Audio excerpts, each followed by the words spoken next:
안녕하세요. 오늘도 들러주셔서 감사합니다. 새벽에 들려주는 옛 이야기 시작하겠습니다. 비린내가 마을을 뒤덮었다. 포구에서 불어온 짠내나는 바람엔 젓갈 냄새와 삶의 고단함이 실려 있었다. 장터 골목어기. 소금단지 옆에서 점례의 거친 목소리가 울려 퍼졌다. 자자, 이놈 좀 보고 가시구려. 오늘 아침 새벽에 갯가서 건진 생새우여. 갓절여 항아리에 담았는디 이만한 젓갈 또 어디 있겠소? 거친 손엔 막 퍼낸 새우젓 한 덩이 들려 있었고 굳은 살 벤 손끝에선 젖국이 뚝뚝 땅바닥으로 흘러내렸다. 점례는 혼이 난 지 몇 해 되지 않아 바다로 나간 남편을 잃었다. 고깃배 하나와 함께 바다가 삼켜간 것이다. 그날 이후 점례는 아이를 등에 업고 포구에 나섰다. 새벽마다 살얼음 낀 물에 손을 담근 젓갈을 뒤적였고 젖도 안 나오는 가슴을 어루만지며 울음을 터뜨리는 아이 입에 손가락을 물려가며 일했다. 잠을 줄이고 밥을 굶으며 그렇게 억척스레 하루하루를 버텨낸 여자였다. 그런 점례를 보며 장터 안악들이 말했다. 아이고 한수 어매야. 하루 종일 그 짠내 나는 젓갈 퍼담고 밤에는 또 등불 밑에서 젓갈 담그고 저러다 사람 먼저 쓰러지겠어. 글쎄 말이여. 독하다 독해. 저 얼굴 좀 봐. 피곤해서 눈이 퀭해졌자녀.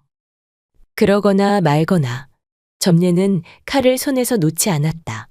우리 아들 한수, 내가 무슨 일이 있어도 나 같은 팔자는 안 물려줄라요.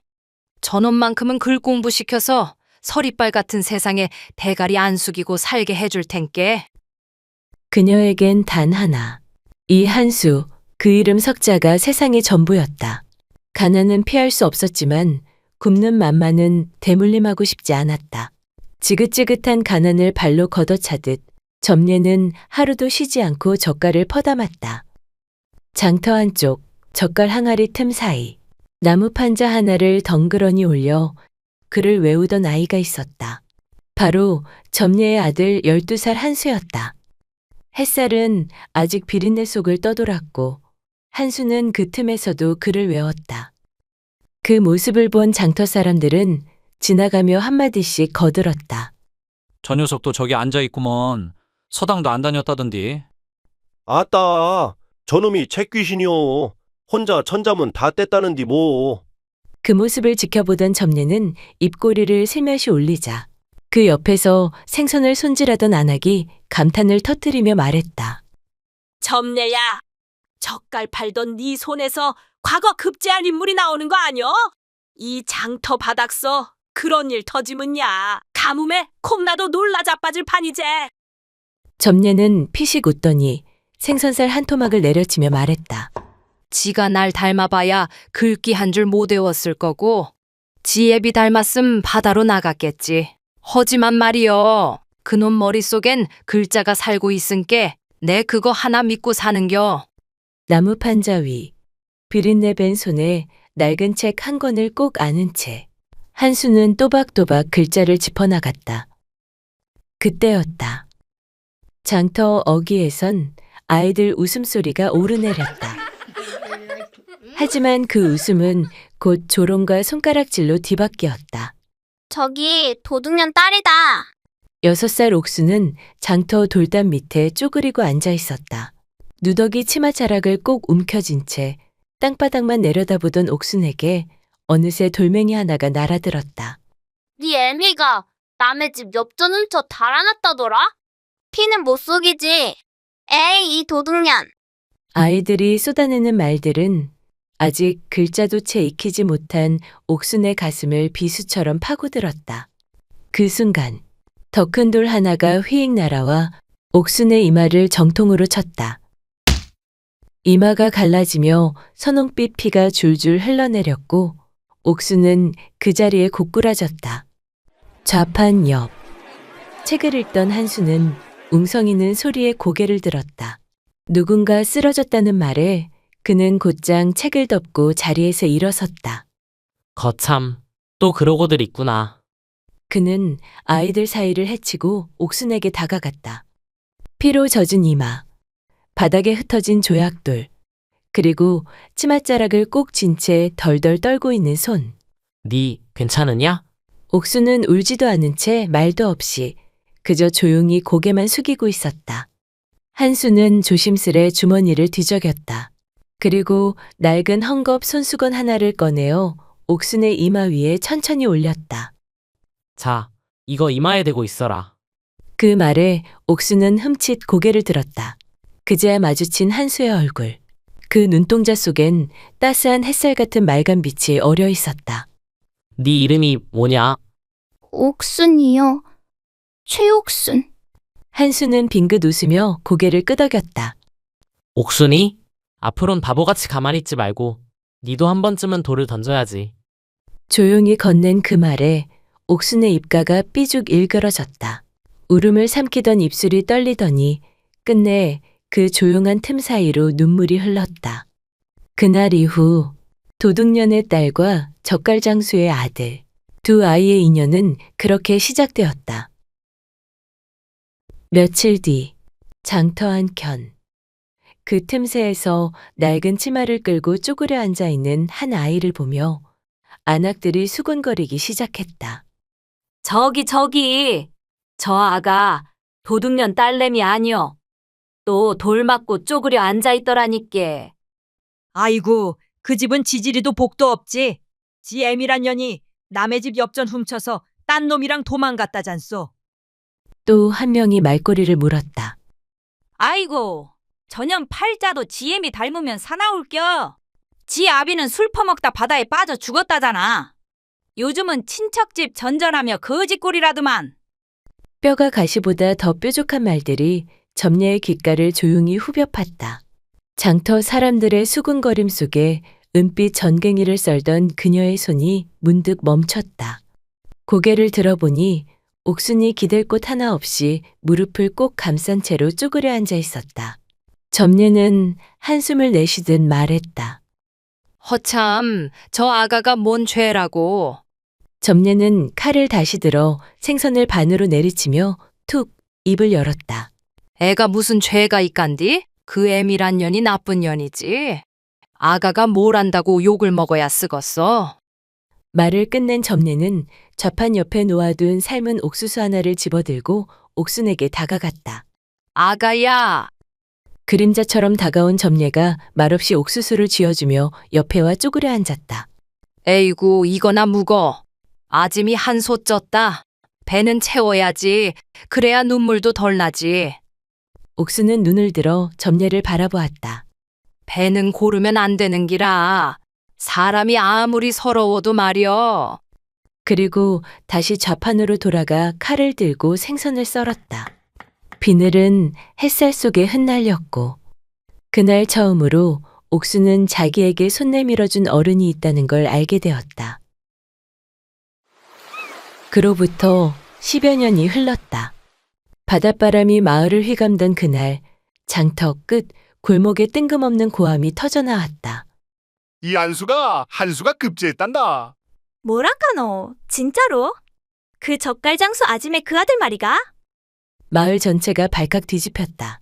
포구에서 젓갈 퍼나르던 이들도 장터 좌판에서 생선 썰던 이들도 모두들 그 이름 하나에 숨을 멈췄다. 장터어기 한복판. 점례는 손에 들고 있던 젓갈 바가지를 와르르 쏟아버렸다. 뭐라고? 우리 한수가 급제를 했다고? 그 말을 들은 순간 그녀의 두 다리는 털썩 장바닥에 주저앉았다. 한참을 멍하니 앉아있던 점례는 서서히 얼굴을 감싸지더니 마침내 입을 틀어막은 채 엉엉 울음을 터뜨렸다. 내 새끼, 네가 해냈구나. 이 못난 어미를 양반 어미로 만들어줬구나. 햇살이 대문 위 기와를 쓸고 마을 사람들이 조심스레 몰려들었다. 어이구야. 저 집 말이여. 원래 최참판대가 아니여? 점례가 그 집을 샀다잖여. 그렇게 젓갈 팔아 억척스럽게 돈을 모으더니 사람 팔자 진짜 알 수 없는겨. 적국물 묻은 손에서 과거 급제한 양반이 나올 줄 누가 알았겠어. 그러니까 기와지붕 아래 점례가 앉을 줄 말이야? 기와지붕 위로 떠오른 둥근 달빛이 마당에 서 있는 점례와 한수의 어깨 위로 고요히 내려앉았다. 한수야, 이제 너는 젓갈 파는 계집년 아들이 아니여. 과거 급제한 양반 한수, 그게 네 이름인기라. 이제 진짜 기와집 대문 열고 드나드는 사람 된 거여. 양반 놈들이 뭐라 쑥은대든 그 놈들이 네 앞에서 고개 숙일 날이 올 게다. 기와 마당에선 한수는 고요히 무릎을 꿇고 점례를 향해 깊이 절을 올렸다. 다 어머님 덕입니다. 저 하나 믿고 그 어려운 세월을 이겨내 주신 건 어머님이셨습니다. 한수는 고개를 들고 잔잔한 미소를 머금은 채 말을 이었다. 새우젓 비린내 벤손으로 그 손 덕분에 제가 이 자리에 섰습니다. 그 말에 점례의 입꼬리가 살짝 떨렸다. 숨을 삼키듯 한숨을 들이마시며 그녀는 천천히 등을 돌렸다. 기와 대문 앞, 햇살에 반짝이는 새 기와지붕을 한참 올려다보던 점례는 문득 하늘을 바라보며 혼잣말을 꺼냈다. 당신 하늘에서 보고 있어? 나 이제 여한이 없구만요. 당신 간 날부터 하루도 마음 편한 날이 없었는디. 이제사 좀 웃어도 될란가 몰라. 점례의 두 눈에는 어느덧 햇살보다 더 반짝이는 눈물이 고여 있었다. 며칠 뒤 기와집 안채 마루. 점례가 장동 옆에 앉아 장을 뒤적이고 있는데 문 앞에서 익숙한 목소리가 들렸다. 어머님, 인사드릴 사람이 있습니다. 점례가 고개를 돌리자 한수가 고운 한복 차림의 젊은 여인과 함께 서 있었다. 여인은 고개를 깊이 숙인 채 말이 없고 한수는 다소 긴장한 얼굴로 입을 열었다. 제가 혼인을 허락받고 싶은 아가씨입니다. 점례는 눈을 휘둥그레 떴다. 아니 뭐라고? 혼인? 갑자기 그게 무슨 말이냐? 도대체 누군고 이 아가씨가? 점례는 서둘러 고개 숙인 여인을 향해 다가섰다. 그런데 그 낯선 듯한 모습이 왠지 모르게 낯이 익었다. 점례는 한참을 눈을 가늘게 뜨고 쳐다보다가 천천히 입을 열었다. 어디서 본 얼굴 같은디? 혹시 처자 내 모르겠는가? 그 말에 여인이 조심스레 고개를 들었다. 그 순간 점례는 눈을 크게 뜨고 한 발짝 뒷걸음질 쳤다. 아니 너는 점례의 목소리는 떨렸고 한순간 뺨에 핏기가 가셨다. 그 도둑년 딸? 그래 어디서 봤더라 했더니 세상에 갸 많네.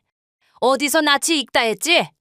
옥수는 아무 말도 못한 채 두 손을 꼭 모으고 눈을 내리깔았다. 점례는 얼굴이 불그락 푸르락해졌다. 입술을 달달 떨다가 끝내 언성을 높였다. 도대체 언제부터 이 애미 몰래 만난 게냐? 어디서 감히 이딴 년을 데리고 와서는 혼인을 하겠다고? 한수가 당황한 얼굴로 입을 열려 하자 점례는 손을 휘젓고 더 큰 소리로 덮어씌웠다. 이제 너는 상놈 자식이 아니라 양반이란 말이다. 젓갈 팔아 겨우 입에 풀칠하며 사람들 눈 흘기는 것도 참고 그 짠내 벤손으로 네 책 싸주고 글 공부시켰구마는. 근데 고작 이런 애를 며느리로 들이겠다고 내가 그 고생하며 너를 키운 줄 아느냐? 도둑질한 애미에 술 퍼먹다 죽은 아비? 그 집안이 무슨 인연이라고? 옥수는 고개를 숙인 채 눈을 질끈 감았다. 한수는 그 옆에서 이를 악물고 한 걸음 앞으로 나섰다. 어머님, 저희도 힘들게 살아왔지 않습니까? 이 아이는 죄가 없습니다. 그러니 불쌍히 여겨주시고 한 번만 너그럽게. 그 입 다물어라 이놈아. 천하의 배은망덕한 놈 같으니라고. 전현이 도둑년 딸이라는 거? 동네 사람들 모르는 이가 어디 있단 말이냐? 이게 무슨 망신살이냐 참말로. 점례는 손에 들고 있던 국자마저 땅에 내팽개쳤다. 그토록 인정 많고 속정 깊던 점례도 아들이 옥순을 데려오는 순간에는 여느 시어머니와 다를 바 없었다. 기와지붕 위로 붉은 노을이 스며들고 있었다. 점례는 마루 끝에 앉아 가슴을 치며 눈물 젖은 숨을 꾹꾹 삼켰다. 늦은 밤, 점례는 안방에 등지고 누워 있었다. 며칠째 밥도 제대로 삼키지 않고 앓는 소리만 흘렸다. 그런 방 안으로 한수가 조심스레 들어섰다. 저 어머님께 드릴 말씀이 있어 이리 왔습니다. 옥순이와 꼭 혼인하고 싶습니다. 나가라. 더는 듣기 싫다. 제발 한 말씀만 들어주십시오.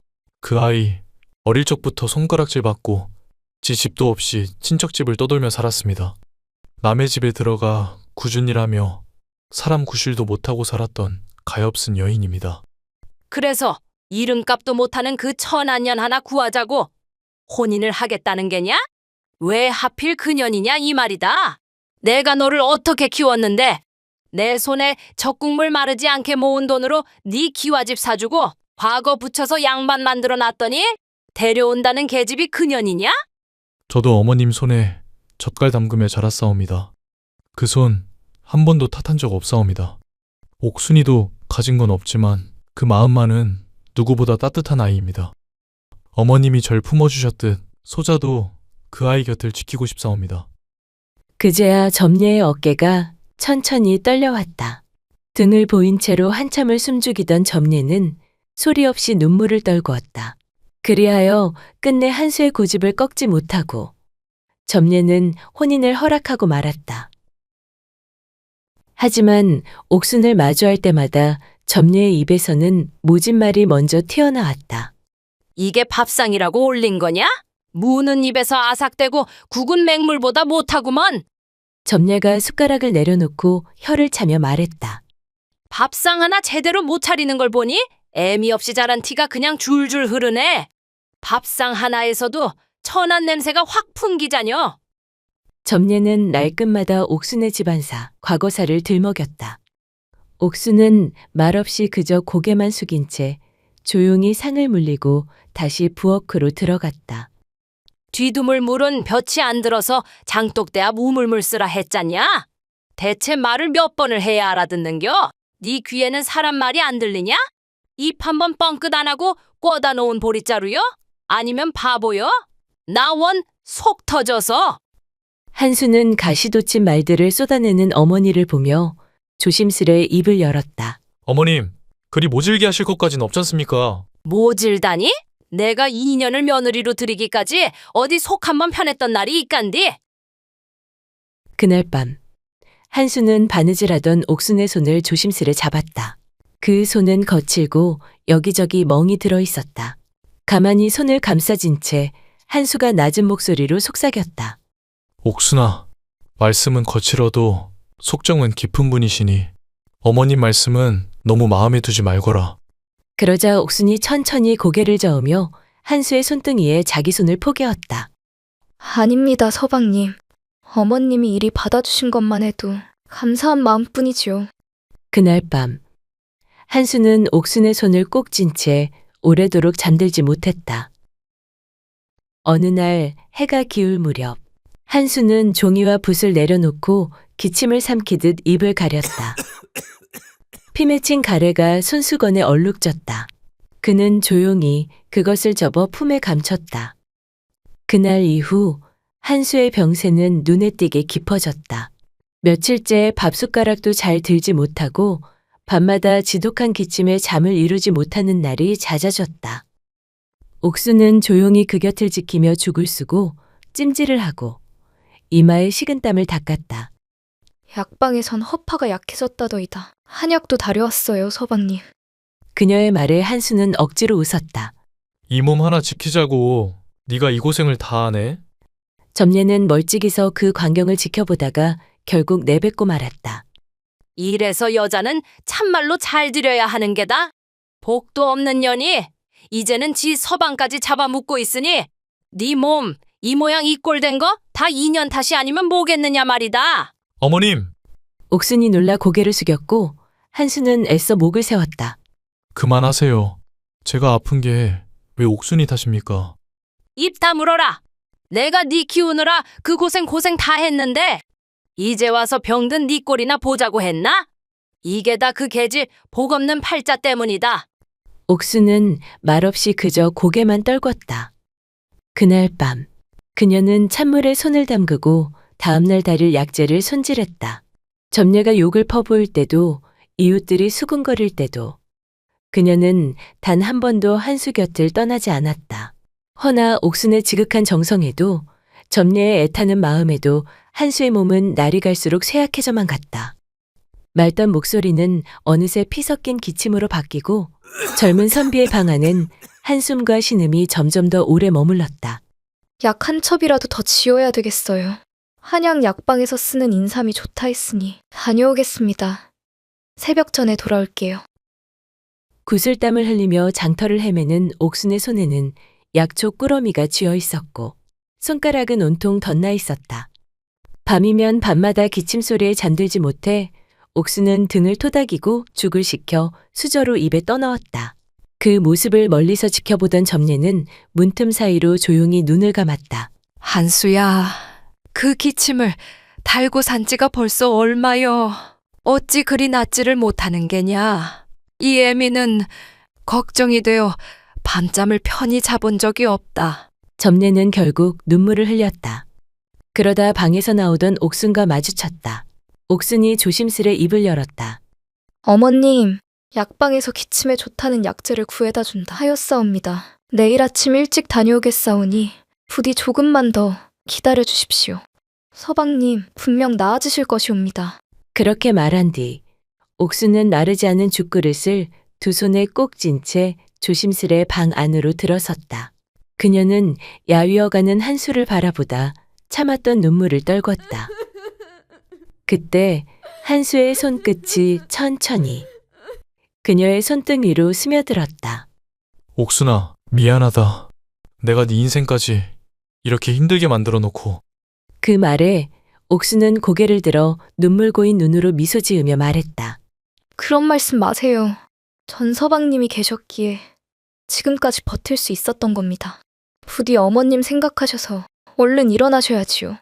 그 순간 살며시 열린 문틈 사이에서 그 모습을 지켜보던 점례의 두 눈에 눈물이 뚝 하고 떨어졌다. 그 눈물 너머로 자신을 돌볼 틈도 없이 아들의 병간호에 지쳐가는 옥순의 모습이 선명히 들어왔다. 그제야 점례는 깨달았다. 그동안 자신이 쏟아낸 날선 말들이 그 어린 여인의 어깨에 얼마나 무겁고 얼마나 깊은 상처로 내려앉았을지를. 바람이 서늘했다. 늦가을 기운이 스며든 방 안은 호롱불 하나만이 깜빡이고 있었다.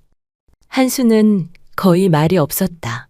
가슴 깊은 곳에서부터 올라오는 기침에 말끝마다 피가 섞였다.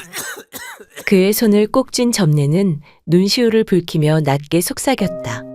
한수야, 이겨내야지. 곧 봄이 올 거다. 봄 되면 이 어미랑 내과에도 가고 들꽃핀 대로도 가자. 일만 하며 살아온 죄로 네 손 한번 붙잡고 밖에 나가본 적도 없지 않냐. 점례는 참았던 울음을 터뜨리듯 뱉어냈다.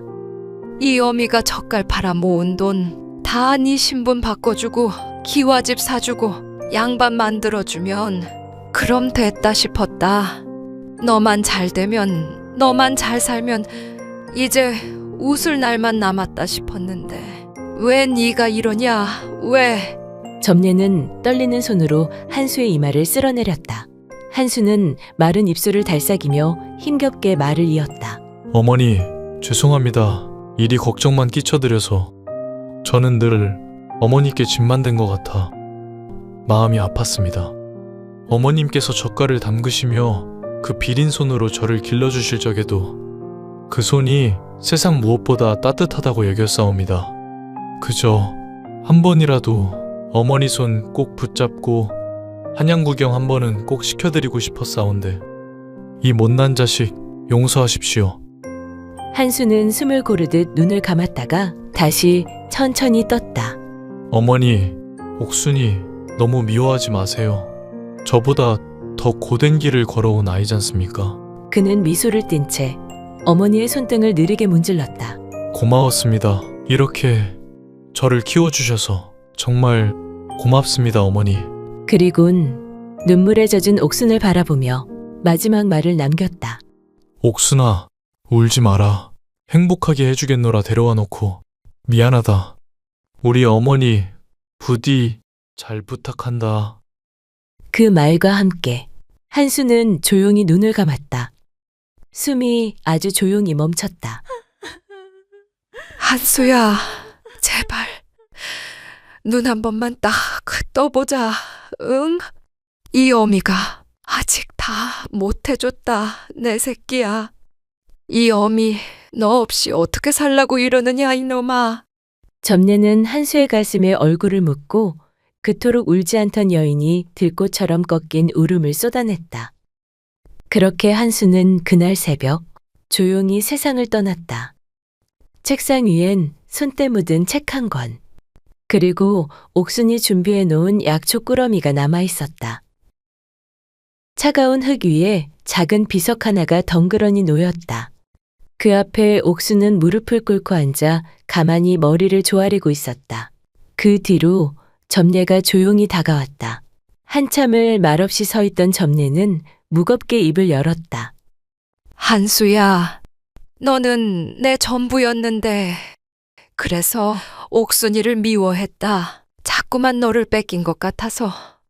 이 어미가 참 못났어. 점례는 무릎을 꿇었다. 두 손을 모은 채 고개를 떨궜다. 옥순아, 미안하다. 이 어미가 참말로 못된 짓만 했구나. 점례는 떨리는 목소리로 말을 이었다.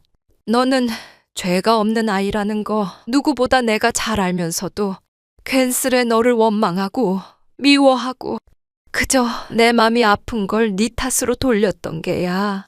부디 이 못난 어미를 용서해다오. 옥수는 아무 말 없이 점례의 손을 덮었다. 손가락질 받던 어린 저에게 그날 어머님께서 옥수수 하나 조용히 내밀어 주셨지요. 그 따스한 손길, 전 아직도 잊지 못하고 있어와요. 그녀는 고개를 살며시 숙이며 덧붙였다.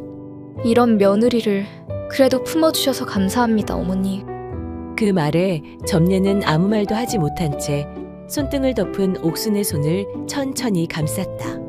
둘의 눈가에 이른 봄비처럼 고요히 맺혔던 눈물이 뚝뚝 떨어졌다. 한참을 그렇게 말없이 서로의 손을 잡고 가만히 봄을 기다렸다.